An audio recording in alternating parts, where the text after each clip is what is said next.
Damon's POV. Nagising ako sa sinag ng araw na tumama sa may bintana. Shit! Impit ko habang nakahawak sa aking medyo kumikirot pang sentido. Kahit papani medyo maayos ng pakaramdam ko kumpara kaninang madaling araw. I really don't know kung anong dahilan ng pagkakaroon ko ng sakit. But one thing is for sure, na walang ibang dapat sisihin kundi ang kapabayaan ng babaeng yun. Baka hindi malinis ang pagkain inihanda niya or baka hindi safe ang niluluto niya because she uses that panggatong. Nilibot ko ang aking mga mata, looking for that slut, ngunit wala ito dito. Where did she go? Inis na turan ko sa sarili, wag lang talaga siyang magkakamaling tumakas. Dahan-dahan akong bumangon sa hinihigaang couch para hanapin ang walang yang babae, hanggang sa napadpad ako sa kusina. Bumungad sa akin ng maraming pagkaing nakahanda sa mesa. I don't know but I felt relieved nang malamang nandito lang pala siya at abala sa paghahanda ng almusal. But at the same time, pinagdududahan kong pagpapakitang tao niya. I never trust her in the first place anyway. Maaaring nagbabait-baitan lang ito para linlangin ako. Good morning Mr. Helgon. Kumain na po kayo. Agad na bati nito sa akin nang makita ako. Nilapag niya rin sa mesang tinimpla niyang baso ng gatas. Tiningnan ko siya sa magkasalubong ng mga kilay and then I smirked. What's good in the morning? Dahil sa kapabayaan mo kaya ako nagkasakit. Tuwid at barito ng sagot ko. Ano pong ibig niyong sabihin, Mr. Helgon? Maang-maanga na sagot nito. You idiot, hindi mo siguro nililinisan ng maayos tong bahay o hindi kay hindi malinis ang pagluluto mo. That's why I got sick. Irritableng boses ko ngayon. Kita akong kalituhan sa mukha niya. Mawalang galang na po Mr. Helgon. Ilang linggo na ako nakakulong dito sa loob at ng ilang linggong yon. Nakita niyo naman po kung paano ako maglinis at magluto. Paliwanag niya sa malumanay na boses. She really knows how to handle her temper now. Ibang-iba sa dating palaban. She's improving. Mabuti naman at alam niya na kung paano siya lumugar sa teritoryo ko. Whatever. Wala naman akong ibang alila rito kung hindi ikaw lang. So sino pa nga bang sisisihin ko? I am sensitive at sa oras talaga na magkasakit ako ulit dahil sa katangahan mo. You know my punishment. Mariing banta ko. Hindi na rin siya sumagot. Binaling ko ng tingin sa mga nakahandang pagkain at umupo. Magpapa-check up ako pagka-uwi ko ng Manila. At kapag nalaman kong nag-infection ako because of that reasons, malilintikan ka sa akin pagbalik ko. Dagdag ko pa but still she remains silent. Maingat akong kumuha sa mga pagkain niluto niya at sumubo. Mukhang maayos naman po ang pakiramdam niyo Mr. Helgon. Mukhang wala na po kayong lagnat. Basag niya bigla sa katahimikan ng mapansing na parami ang kain ko. Mataman ko siyang tiningnan. Asked her to remind her to shut up. Ani ang nakuha agad ng ibig kong ipahiwatig. Yumuko ito't dumistansya at dahil sa namutawing inis ko, naisipan kong ipatapon sa kanya natirang kaunting pagkain. Itapon mo na yan lahat sa basurahan. Mariing utos ko nang matapos. Gusto ko siyang parusahan. It's all her fault and no one to blame. Kita kong pagkalungkot ng mukha niya. Dati-rati kasi mas trip kong itapon na lamang ito sa sahig habang tinitinan siyang kumakain na parang aso. And now, gusto kong sa basurahan mismo, hindi siya agad kumilos. Alam kong nag-aalangan pa siya. She looks so starving kaya mas feel ko siyang pagtripan ngayon. I just want to see her suffer kapag ganitong sinusumpong ako ng inis at galit ko sa kanya. Faster! Nakahulikip-kip na sambit ko. Wala akong balak umalis hanggat hindi nito ginagawang inuutos ko. Laglag ang balikat niyang kinuha ito sa mesa at walang salitang tinapon sa basurahan. Tinan ko lang kung kaya niya pang sikmuraing kainin to. Saka pa lamang ako humakbang paalis nang matapos ng itapon lahat to. This time, medyo magaan-gaan ang pakaramdam ko. Tinungo kong kwarto at inayos sa mga gamit ko. Sa susunod na araw na darating si Manong Kaloy. Para sunduin ako na bangka. That's why I am preparing my stuff. Talagang tototohanin kong mga sinabi ko sa walang yang babaeng iiwan ko lang siya dito sa islang mag-isa. Kampante naman akong hindi siya makakatakas dahil wala siyang ibang mapupuntahan dito. It's a private area, kaya mas lalo namang walang ibang taong mapapadpad dito. Ang hindi lang totoo ay ang pag-iwan ko sa kanya ng maraming stocks ng pagkain. I have changed my mind. Ano siya, sinswerte? Bala ko magtira lang ng kaunti and the rest ay ibibigay ko kay Manong Kaloy. Kailangan niyang maranasan ang hirap ng buhay ditong mag-isa. Bahala na siyang gumawa ng paraan in order for her to survive. Buti nga't hindi ko na siya nilalagyan ng kadena. Malapit na ako matapos nang makarinig ng katok sa pintuan. Inis akong napahinto tinungo ito. What? You see I'm busy? Wala ka talagang asal. Anas ko. Napayuko siyang humingi ng paumanhin habang inaabot sa akin ng isang kaperasong papel. Patawad po Mr. Helgon, nais ko lang ibigay itong sulat sa'yo. Baka kasi makalimutan mo. Napaismid ako at sarkastikong sumagot. Do you really think na tatanggapin ko yan? Why should I? Nagangat siya ng muka at baka sa kanyang itsura ang pagkadismaya. Yun po yung sinabi mo, sir. Nagbago ng isip ko. It's just a waste of time. Putol ko sa kanyang sasabihin. Kita kong paglandas ng masaganang luha sa kanyang mga mata. Wala po pala kayong isang salita, Mr. Helgon. Mahinahon ngunit parang kang usal nito. Well, I have. Lalo na kung tungkol sa isang parusa't banta. Ngunit sa isang hinihinging tulong, it depends. Umigting ang pangangturan ko. Sa mga oras na ito, nagsimulan namang lumikot ang isip ko. Napaawang siya habang pinupunasan ng kanyang palad ang luhang mga mata. Anong ibig mo sabihin, mister? Buong loob na tanong niya. Nilapitan ko siya and I'm seductively touching her face. Hindi ako basta-basta nagbibigay ng tulong kung walang kapalit. I am hard to please woman. Kahit magpanggap ka pang mabuti at paglingkuran ako ng maayos, still it's not enough. Bahagya siyang napaatras sa sinabi ko. Ramdam kong naunawaan niya agad ang ibig ko sabihin. Pagak siyang natawa. Lahat na lang ba sa'yo kailangang may kapalit na kalaswaan? Yes, sarkastikong sagot ko. Hindi na siya nagulat ngunit hindi siya agad nakakibo. Ramdam ko nag-iisip siya kaya't inunahan ko na. At yung kapalit, you must have the willingness na pasahin ako sa kama. Gusto ko yung wild and hot performance. Then I'll help you with that latter.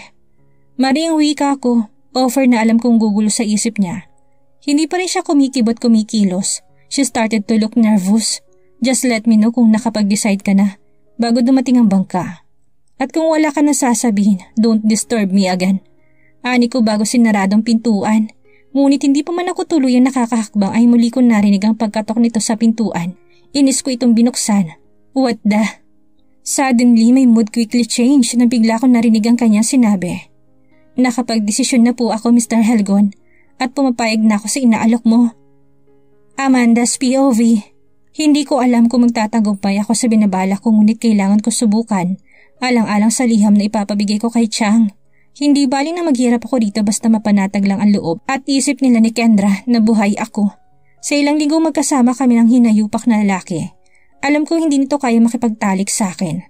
Sinusumpong man siya sa kamanyakan at kababuyan, alam kong hindi niya kayang galawin ang pagkababae ko. At isa lang ang pinakadahilan, yun na yung sinabi niyang nandidiri siya sa akin dahil pinagsawaan na ako ng ama niya at ng ibang may edad na lalaki. Itong naisip kong paraan ngayon na kailangan ko lang sabayan ang maling akusasyon niya upang mailigtas ang puri ko. Nakapagdesisyon na po ako, Mr. Helgon, at pumapayag na ako sa inaalok mo. Kinakabahan ngunit buong loob na sabi ko. Kita kong pag-angat ng sulok ng kanyang labi na parabang hindi na siya nabigla pa sa mga naging pahayag ko. Well, as always, hindi na bago sa akin ang pagpapa-hard to get mo because in the end, bibigay ka rin naman. Parang kang sambit nito. Tahimik ako nagpakawala ng isang malalim na buntong hininga upang hindi mawala sa konsentrasyon ng aking plano. Ikaw rin naman, Mr. Helgon. Paulit-ulit mong pinapamukha sa akin na nandidiri ka ngunit alam kong gustong-gusto mo rin naman akong tikman, hindi ba? Buong loob na pahayag ko. Biglang sumeryoso ang kanyang mukha at ngayon matalim na tumingin sa akin. Gusto mo rin bang gawin ko sa'yo yung ginagawa ko sa ama mo? Yung dahilan kung bakit siya baliw na baliw sa akin? Segundang pangaasar ko pa na mas lalong kinangit-ngit ng mukha niya. Hindi siya agad sumagot ngunit kita kong pagkuyom ng kanyang kamao. Tsak nagsimula na siyang mag-alburuto. Shit! Bigla na lamang siyang napamura at mabilis nitong hinawakan ng aking muka ng mahigpit, bagay na hindi ko agad napaghandaan. You're a disgusting whore! Nagtatagi sa mga ngipin na sambit nito dahil sa matinding emosyon. Agad din itong parasahan at patulak na binitawan ng aking muka dahilan para mapaatras at mapaupo ako sa sahig sa labas ng kanyang pintuan. Mukhang epektibo ngang plano ko. Yun nga lang mukhang nasobrahan din. Gusto ko tuloy pagalitan ng sarili ko dahil baka mas lalo niyang hindian ang pagpapadala ko ng liham kay Chang. At hindi pa man ako tuluyang nakatayo ay sinarado niya na ng malakas ang pintuan nang walang anumang salita. Maingat akong tumayo tinungo na lamang ang aking kwarto. Umaasang magkaroon ng isang himala at pumayag ang hinayupak sa ipapadala kong liham na walang kapalit na kababuyan. Nagpalipas lang ako ng oras bago ko naisipang lumbas para magluto na naman ng pananghalian. Ilang oras din nagkulong sa kwarto niya ang hinayupak bago lumabas para kumain. Get out! Galit na tugon nito nang mabungaran ako sa kusina. Po, mister? Nagtatakang tanong ko. Sinisigurado ko lang kung tama nga bang narinig ko. Nasanay kasi akong lagi nakatayo sa tuwing kumakain siya. Nag-aabang kung kailan siya matatapos para makakain ako ng tira-tira niya. Lalo nang gutom na gutom ako dahil hindi man lang ako nito pinakain ng almusal. Puta, ang bobo! I said get out at baka masuka ako dyan. Sa maruming pagmumukha mo. Malakas na wika nito na dumagundong sa tenga ko. At dahil sa nararamdamang kaba ay mabilis ako nakahakbang palabas ng rest house. Ramdam ko matinding galit niya, talam kong dahil yun sa mga sinasabi ko kanina. Shit! Inis ako napahilot sa aking kumikirot na sentido. Hindi ko na tuloy malaman ang gagawin ngayon kung paano siya susuyuin. Nadami pang pagkain ko ng pananghalian. Napaupo ako sa may mahabang upuan sa labas habang pinapakiramdaman ng kumukulong sikmura. Nagsimula na rin ako makaramdam ng pagkahilo. Paano ko ngayon kakain, Amanda? Malungkot na sambit ko sa sarili habang tanaw ang mainit na paligid dahil tanghaling tapat. Ilang minuto rin akong blankong nakaupo hanggang sa maya-maya pa'y bigla kong naisipang pumunta sa gubat. Nagbabaka sakaling makahanap ng prutas na pwedeng kainin. Pantapal man lang sa kumakalam kong sikmura. Where are you going? Hindi pa man ako tuluyang nakakahakbang paalis ay narinig ko na ang matigas na boses ng hinayupak. Dismayado akong napalingon sa gawin niya. Natitiyak kong hindi na naman ako nito papayagan. Sinalubong agad ako nito ng isang matalim na titig. Sa gubat, Mr. Helgon. Baka sakaling makahanap ako ng pwedeng kainin. Walang paligoy-ligoy na sagot ko. Pagaklang itong natawa habang umiiling. No way. You stay here. Nakuyom ko ang aking kamao. Pati ba naman yon ipagdadamot mo? Wala sa sariling sabit ko dahil sa nararamdamang inis. Why not? Napakalakas ng loob mong painitin ang ulo ko. Yun pala, hindi mo kayang harapin ang consequences. Nakahalokip-kip na salaysay nito. Hindi ka pa man mamamatay kung hindi ka makakakain ng isang araw. So, be it, magdusa ka. Walang pusong dagdag pa niya. Hindi na ako sumagot at hinayaang kumawala ang maliit na butil sa aking mga mata. Kailan ba matatapos ang paghihirap kong ito? Hindi man lang nito inisip na tinulungan ko siyang gumaling sa pagkakasakit niya. Ganito na ba siya kawalang puso na kahit kakarampot na pag-asang makakain, ipagdadamot niya pa? Sana pala hindi ko na lang siya tinulungan. Sana pala hinayaan ko na lang siyang gamutin ang sarili niya. What now? Umakyat ka na sa itaas at iligpit ang pinagkainan ko. And then, clean everything. Yung malinis na malinis at baka magka-infection ako ulit. Matigas na utos pa nito. Hindi pa rin ako umiimik habang naglalakad papasok sa loob. Nakakabwisit lang talaga. Naabutan kong wala ng laman ng pagkain ng mga plato. Mukhang siya nang kusang nagtapon ito sa basurahan. Tiningnan ko ang lagayan ng basura at hindi nga ako nagkamali. Kung ano-anong basura pang tinapon niya rito para talaga hindi ko na ito mapakinabangan at masikmurang kainin. Kumuha na lang ako ng isang baso ng tubig at uminom ng maramdaman ng muling pagkahilo. Ngunit hindi rin ito nagamot ng pananakit ng ulo ko. At habang nakatayo, bigla ko na lamang naramdaman na parang umiikot ang paligid ko. Napahawak ako sa mesa habang hinihilot ang aking ulo. Pilit kong inayos ang aking tayo nang bigla na lamang akong napaupo sa sahig. At bago pa man ako tuluyang mapahiga sa sahig at mawalan ng malay, rinig ko pang malulutong na mura na lalaking yon habang patungo sa direksyon ko. Hindi ko alam kung ilang oras ako nakatulog, ngunit dapit hapon na magkamalay ako.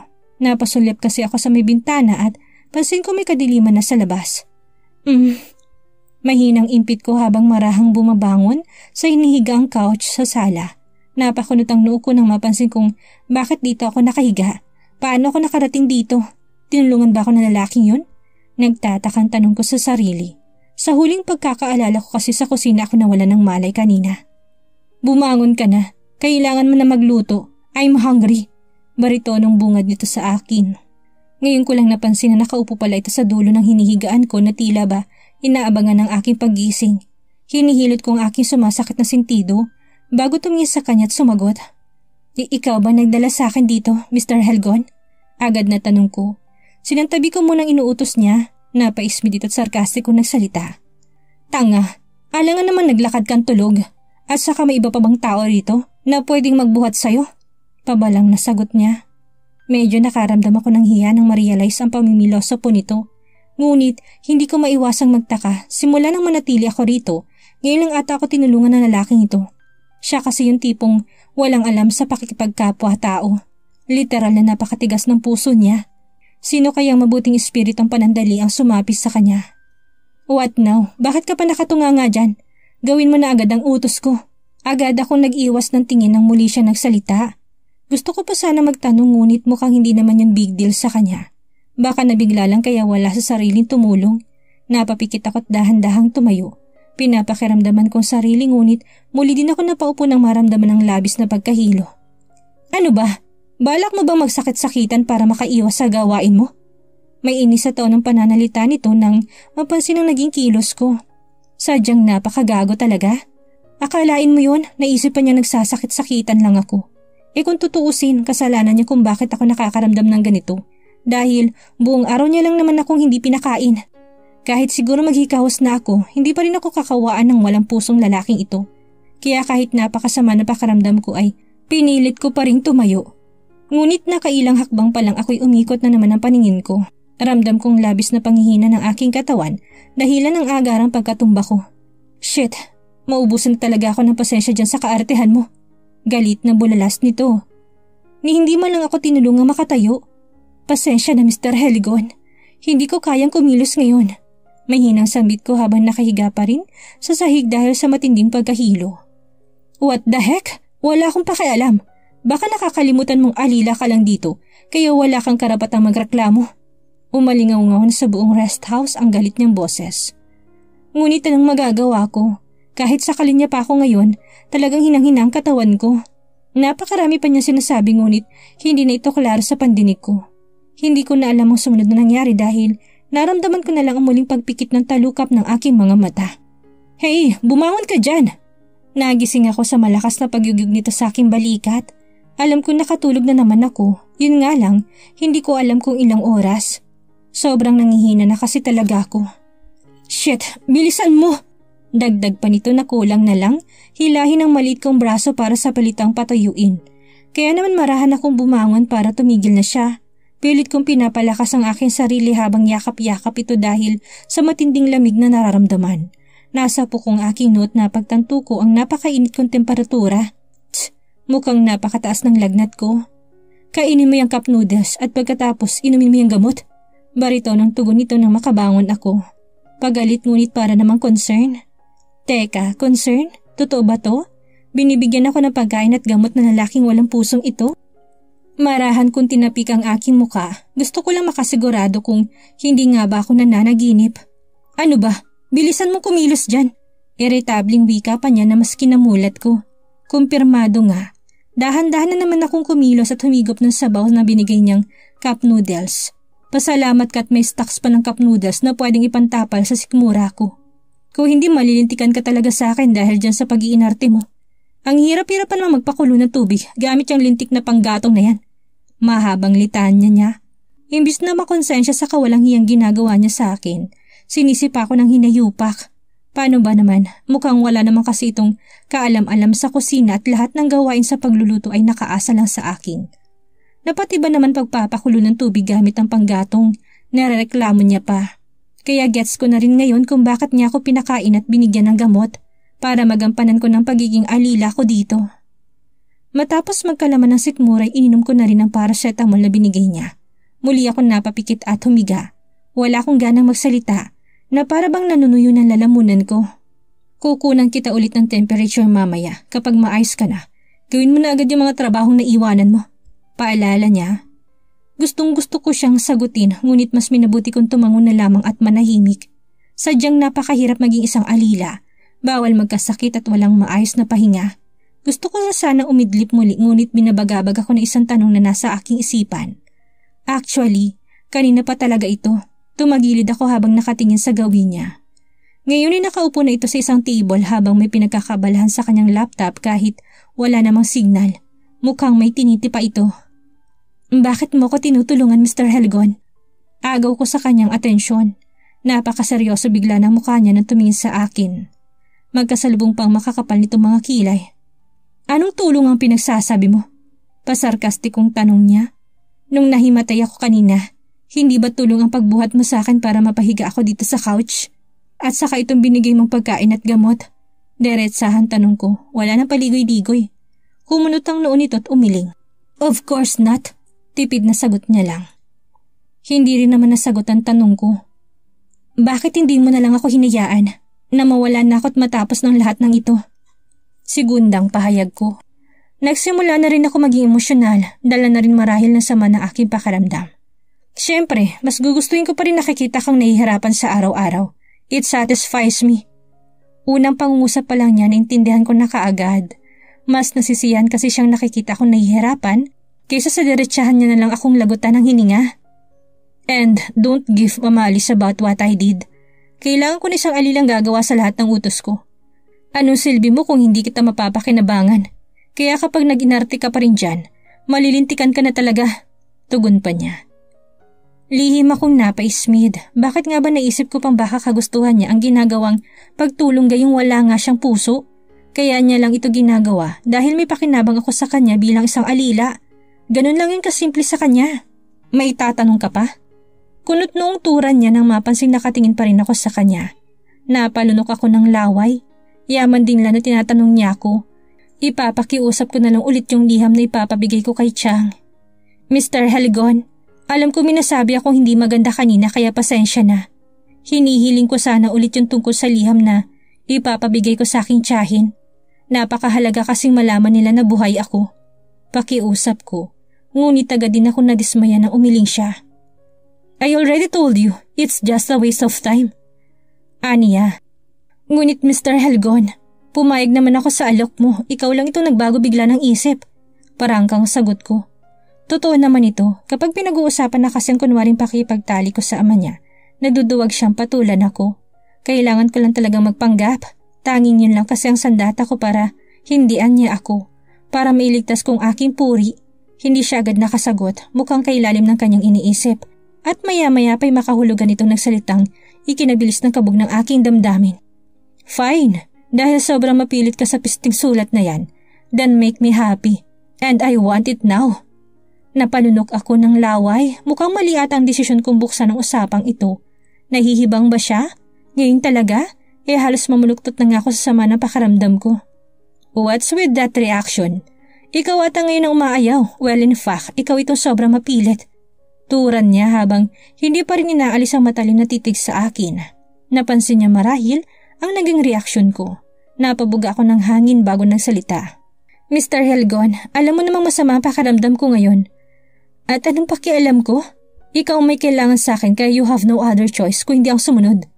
Or else kapag nagbago na naman ang isip ko, ayaw ko nang marinig ulit yung walang kwentang pakiusap mo. Parang kang putol nito sa aking sinabi.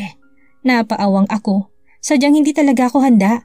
Sino ba naman kasi mag-aakala na ngayon niya ako aalukin gayong kita niya naman kung gaano ako nangihina. Ngunit kung hindi rin ako papayag, wala nang ibang paraan para mapaabot niya kina Chang ang liham. Gustong-gusto ko mapanatag ng loob nila ni Kendra nang matigil na ang labis na pag-aalala nila sa akin. Ayaw ko nang dumagdag sa problema ni Chang lalo pat may iniinda pa yung karamdaman. Tsak na tototohanin ng walang iyang lalaking sinasabi niya. Siya pa naman ang tipo na napakaikli ng pasensya. Tonight is your last chance. Anito nakaismid. Diyos ko, pinag-isip pa ako. Dumagdag pa ito sa sakit ng ulo ko.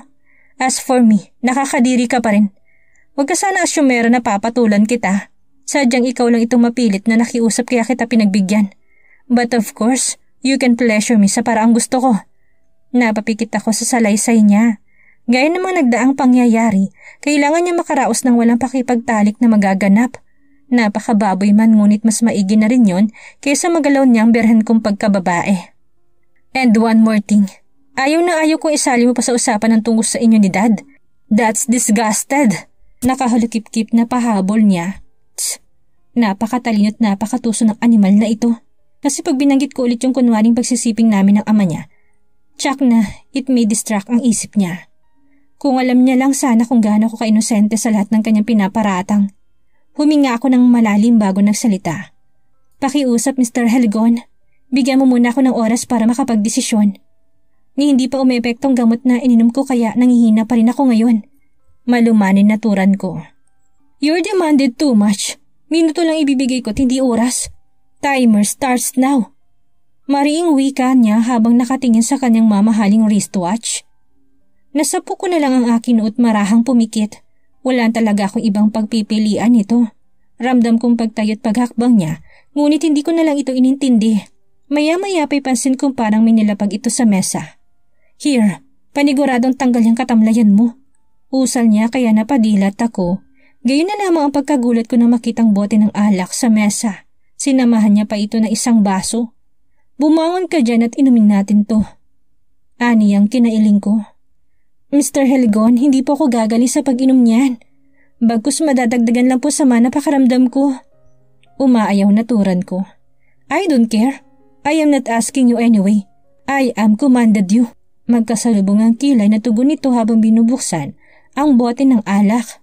Diyos mio, alam niya may sakit ako pero pinipilit niya pa ako uminom ng alak. Lumalala na talagang kapraningan ng lalaking ito. Pero Mr. Helgon, kakainom ko lang ng gamot. Hindi ko natapos ang aking sasabihin dahil bigla na lamang niya binuhos ang laman nito sa aking ulo. Ah! Napanganga ako at halos mapasigaw ng maramdaman ang pagdaloy ng likido sa aking katawan. Inuubos mo talagang pasensya ko. You idiot are trying to control me? Pasalamat ka't pinapipili pa kita gayong kung tutuusin. You have no other choice kung hindi ako sumunod dahil isa kang walang kwentang alila. Umiigting ang pangambulalas niya. So nangyari na ngang pinapangamba ko ang maubusan siya ng pasensya at masapian na naman nakademonyuhan. Ramdam ko mas lalong panlalamig ng aking katawan. Tanging mahinang paghikbilang ang nagisagot ko habang marahang pinupunasan ng aking palad ang nabasang parte ng aking ulo at katawan. Isinalin niya sa basong natirang alak at ininom ito. Pagkatapos ay nagsali na naman siya at inabot sa akin. Take it and drink it. Aniyang may tono ng pagbabanta. Natya kapag hindi ko to inumin, may gagawin na naman siyang hindi kaaya-aya. Nanginginig ang aking kamay habang inaabot ito tuwala sa sariling nilagok. Kung ano man ang epekto sa akin itong kabaliwan niya, kung ano man nasapitin ko, bahala na siya. Sobrang pait pa ng lasa nito lalo pat hindi naman ako lasenggang babae. Nakatikim man ako ng alak noon ngunit tuwing may okasyon at nagkakasiyahan lang. At nabibilang lang din sa daliri. Iinumin mo rin pala, napakarami mo pang kaartehan. Perhaps hindi mo rin naman ikakamatay yan. Umiiling na tura niya at nagsali na naman. Hindi na ako kumibo. Bahala na kung anong mangyari. Hindi ko rin man siya mapipigilan at wala rin akong karapatang tumanggi. Hanggang sa hindi ko na namalayan kung nakailang palitan na kami ng baso. Basta ko na lang naramdaman ng lalong pagkahilo. Ni hindi na ako halos makatayo dahil sa umiikot kong paningin at alam kong matindi ng epekto sa akin ng alak. I guess this time, mas madali ka nang mapapasunod. Makahulog ang sambit nito at halos manindig ang buong balahibo ko sa katawan ng bigla na lamang siyang lumapit. Hinaplos niya ng marahan ang aking binti, ngunit hindi ko magawang iwaksi ang kamay niya. Hindi ko maipaliwanag ang nararamdaman ko. Magkahalong kaba, takot at excitement. Oo, excitement. Hindi ko alam kung bakit may parte sa kaibuturan ko ang parang nananabik sa dampi ng kanyang palad sa aking katawan. Mr. Helgon, may hinang anas ko. Dinampi niyang dalawang daliri sa aking labi habang palapit ang kanyang mamula-mulang mukha. Kagaya ko'y ramdam ko ding natatamaan na siya ng espiritu ng alak.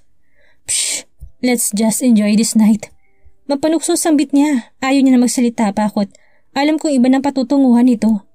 Hindi ko maiwasang matitigan ang kanyang napakagwapong mukha habang pinapakaramdaman ng mabilis na pagtibok ng aking puso. Hindi ko alam kung epekto nga ba ito ng alak o talagang may ibang dahilan. Sa kauna-unahang pagkakataon, ngayon ko lamang nakitaan ng pagkapayapang kanyang itsura.